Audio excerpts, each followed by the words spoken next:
Hey sports fans, I picked the wrong week to take off. Last week was a great time for Philly sports. Eagles beat Arizona, staying undefeated. Union clinched the Eastern Conference, and the Phillies won the MLB wild card, and this week looks just as good. Brandon Marsh hit a 3-1 homer, and JT Realmuto lined an inside-the-park home run that sent Philadelphia bolting headfirst into the National League Championship Series for the first time since 2010 with an 8-3 win over the Atlanta Braves in Game 4 Saturday. Orlando Arcia hit a solo shot off Noah Syndergaard in the third to make it 3-1. JT Realmuto then hustled his way into postseason history.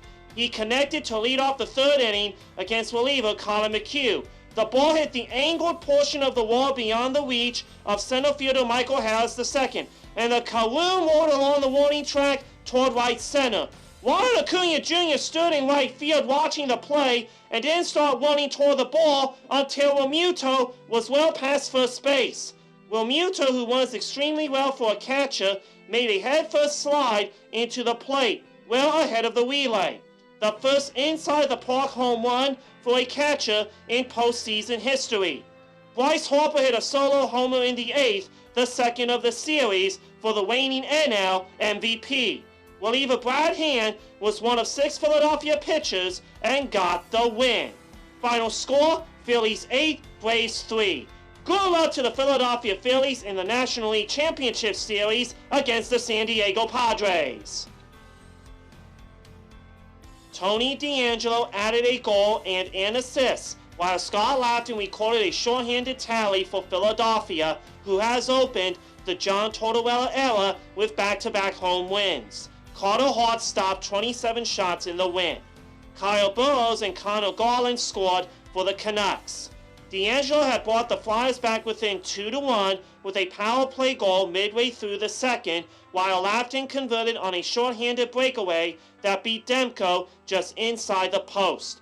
Konecny, who has 3 goals on the young season and added an assist on Laughton's shorthanded goal Saturday, scooped up a deflected shot just outside the crease and slid the puck past Vancouver goaltender Thatcher Demko with 6 minutes, 7 seconds left to break the 2-2 tie.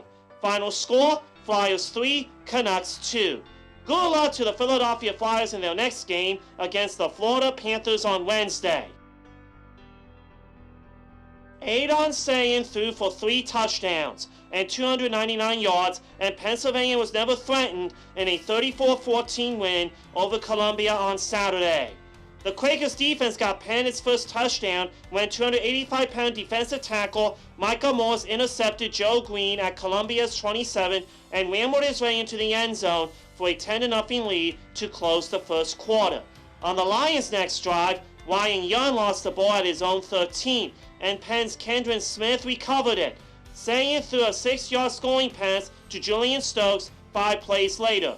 Columbia responded on the following drive when Green threw a 58-yard pass to Bryson Canty to get to the Quaker 17. However, Smith intercepted Green in the end zone the following play. Later, Sayin threw a 42-yard scoring pass to Joshua Casale for a 24-0 lead with 3:34 before halftime. In relief of Green, Caden Bale threw for 196 yards and 2 touchdowns for Columbia. Final score, Penn 34, Columbia 14. Good luck to the Penn Quakers in their next game against the Yale Bulldogs on Saturday.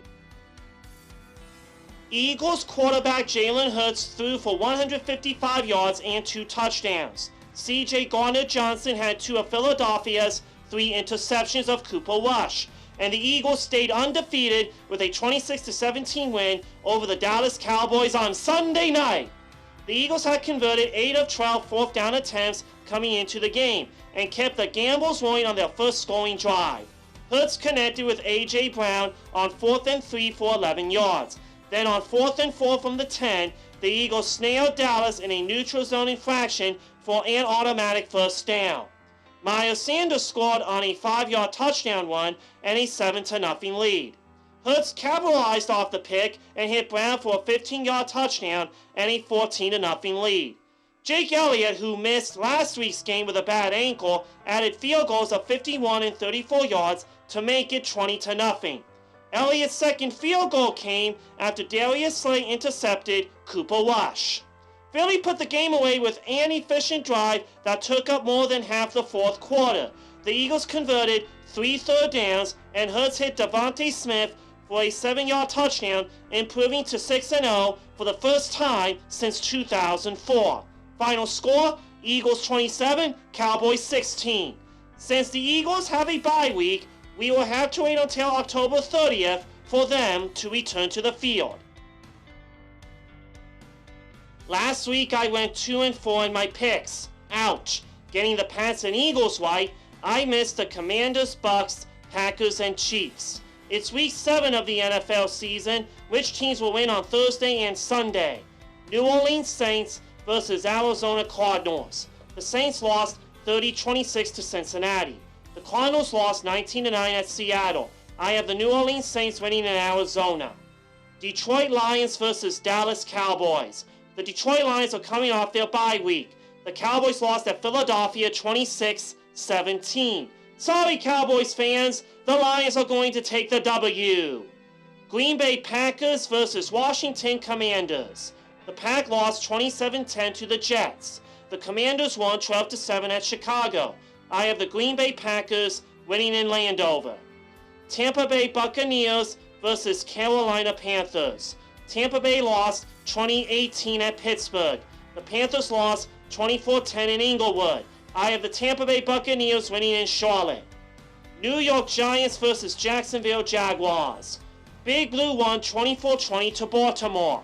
Jacksonville lost 34-27 at Indianapolis. I have the New York Giants wrecking Doug Peterson. Kansas City Chiefs versus San Francisco 49ers. The Chiefs lost 24-20 to Buffalo. The 49ers lost 28-14 at Atlanta. I have the San Francisco 49ers beating Andy Reid. Check in next week and we will see how everyone did. The infamous booing of Santa Claus during the Philadelphia Eagles and Minnesota Vikings game happened in what Philadelphia stadium? The answer, UPenn's Franklin Field. That is a wrap. You can check me out on my podcast at Stefan Sports Radio, or through the podcast app, or this YouTube channel. And you can listen to me on Saturday nights at 6 o'clock on 1360 WNJC in Cherry Hill. Thank you for watching and see you next time on Let's Talk Sports.